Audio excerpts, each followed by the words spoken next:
So this exchange in the debate really, really, really got under my skin. Like, really got under my skin. I think this was one of Biden's worst parts of the debate. It's on foreign policy. The issue is North Korea. Take a look. About North Korea now. President Trump, you've met with North Korean leader Kim Jong-un 3 times. You've talked about your beautiful letters with him. You've touted the fact that there hasn't been a war or a long-range missile test. And yet North Korea recently rolled out its biggest ever intercontinental ballistic missile and continues to develop its nuclear arsenal. Do you see that as a betrayal of the relationship you forged? Just 30 seconds here because we need to get on to the next. So when I met with Barack Obama, we sat in the White House right at the beginning, had a great conversation. It was supposed to be 15 minutes, and it was well over an hour. He said the biggest problem we have with North Korea. He indicated we will be in a war with North Korea. Guess what? It would be a nuclear war, and he does have plenty of nuclear capability. In the meantime, I have a very good relationship with him. Different kind of a guy, but he probably thinks the same thing about me. We have a different kind of a relationship. We have a very good relationship, and there's no war. And, you know, about 2 months ago, he broke into a certain area. They said, oh, there's going to be trouble. I said, no, they're not, because he's not going to do that. And I was right. Look, instead of being in a war where millions of people, Seoul, you know, is 25 miles away, millions and millions, 32 million people in Seoul. Millions of people would be dead right now. President Trump, that's 30 seconds. Thank you. Vice President Biden, to you. North Korea conducted 4 nuclear tests under the Obama administration. Why do you think you would be able to rein in this persistent threat? Because I'd make it clear, which we were making clear to China, they had to be part of the deal. Because here's the I made it clear, and as a spokesperson of the administration when I went to China, that they said, why are you moving your missile defense up so close? Why are you moving more forces here? Why are you continuing to do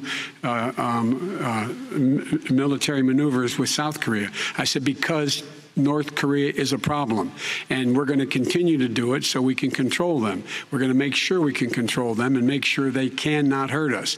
And so if you want to do something about it, step up and help. If not, it's going to continue. What has he done? He's legitimized North Korea. He's talked about his good buddy, who's a thug, and he talks about how we're better off. And they have much more capable missiles, able to reach U.S. territory much more easily than ever did before. Let me follow up with you, Vice President Biden. You've said you wouldn't meet with Kim Jong-un without preconditions. Are there any conditions under which you would meet with him? On the condition that he would agree that he would be drawing down his nuclear capacity to get that the Korean Peninsula should be a nuclear-free zone. All right, let's move on to American families. They tried to meet with him. 10 seconds, President. They tried to meet with him. He wouldn't do it. He didn't like Obama. He didn't like him. He wouldn't do it. Okay, I got to give him a chance to respond to that before we move on. And that's okay. You know what, North Korea, we're not in a war. We have a good relationship. You know, people don't understand. Having a good relationship with leaders of other countries is a good thing. We have a lot of questions to get to. Your response. And we had a good relationship with Hitler before he, in fact, invaded Europe, the rest of Europe. Come on. The comparison of North Korea to Nazi Germany, I think, is ludicrous, because Nazi Germany, they were a global menace. They were invested in territorial expansion. They wanted to run the world.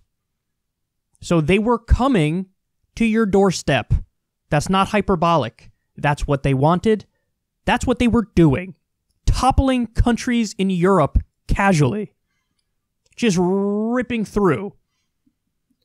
Kim Jong-un is an absolute menace, authoritarian, dictator, horrendous, every negative thing you could say about him, but it's against his own people. They don't have territorial expansion goals. Now, listen, does that mean it's okay that he's a menace against his own people? No, not at all. But it's categorically different. It's categorically different. Because he ain't gonna do Dickie McGee's acts to you, to America. He's not an offensive threat against anybody. Sorry, that's the truth. And that's the truth. Even our own intelligence agencies admit that internally.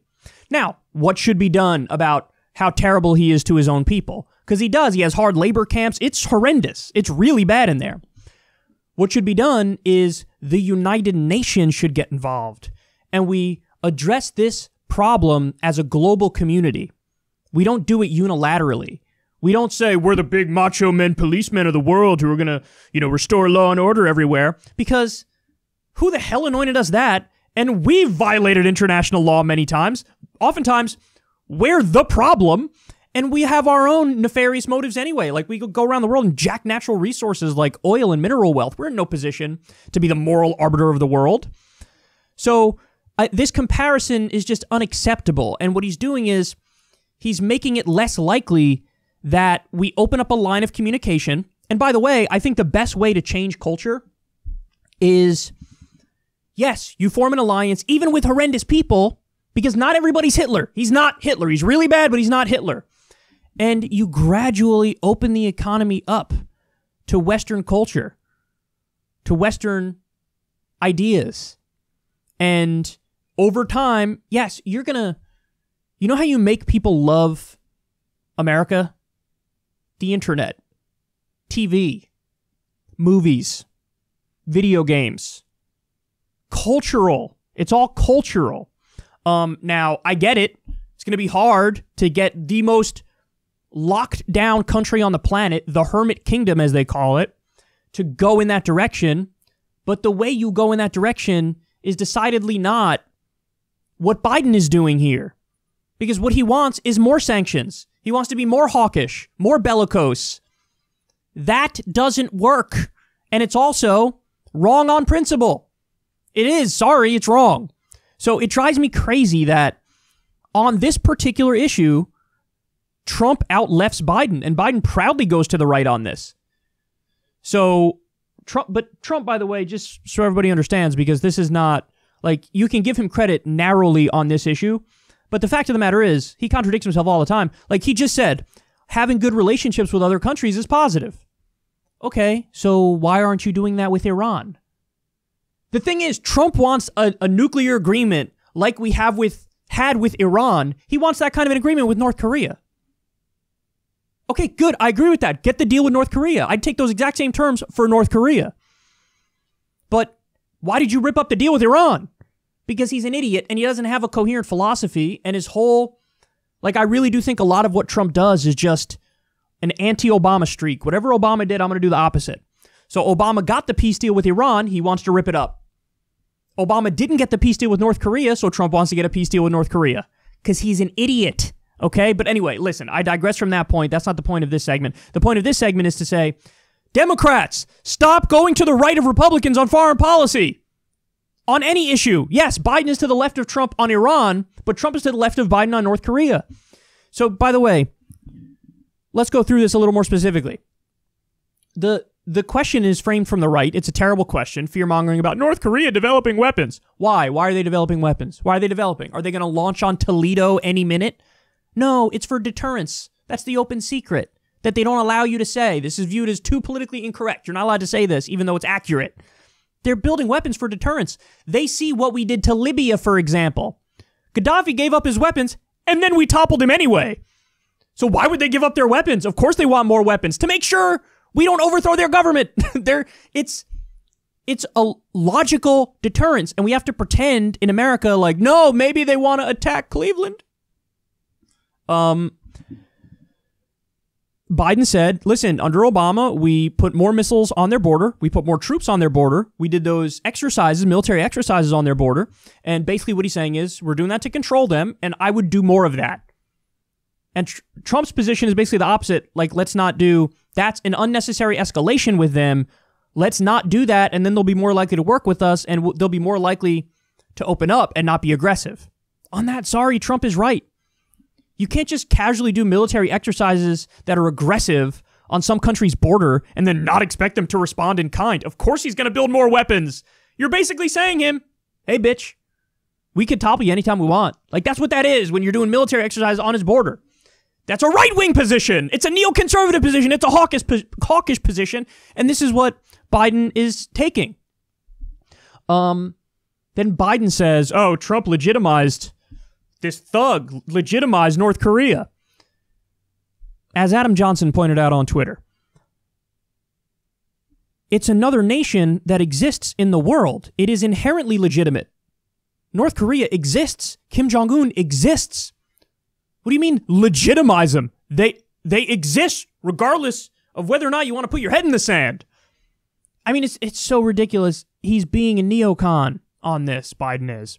Then Biden fearmongers, they have missiles that can reach us. They're not going to launch. If you stop messing with them, of course they won't do anything. Final point, Biden says, effectively, listen, I wouldn't meet with Kim Jong-un without preconditions. To which I say in response to him, that actually is the opposite of the Obama doctrine. It is. It is. Because Obama said very clearly in the debates in 2008, I'll meet with all of our adversaries without preconditions. All of them. And that's what led to the deal with Iran. That's what led to the deal with Iran. I wish we got that same deal with North Korea. I don't want war. I don't want war. Do I want Kim Jong-un to stop being a menace against his own people? Yes. You're not going to stop that by sanctioning the country and doing military exercises on the border. If anything, when you sanction the country, you make it worse because then they're starving even more on top of being under the boot of an authoritarian. So, listen. On this one, Biden's dead wrong and Trump is a lot better. Again, Trump's not doing it for ideological reasons. He's a moron, but he wound up in a better place on this issue. This is one of the rare issues where I think actually Trump is clearly better than Biden. Biden would be way more hawkish on this because he's saying he would be. And that, I think, makes the world less safe.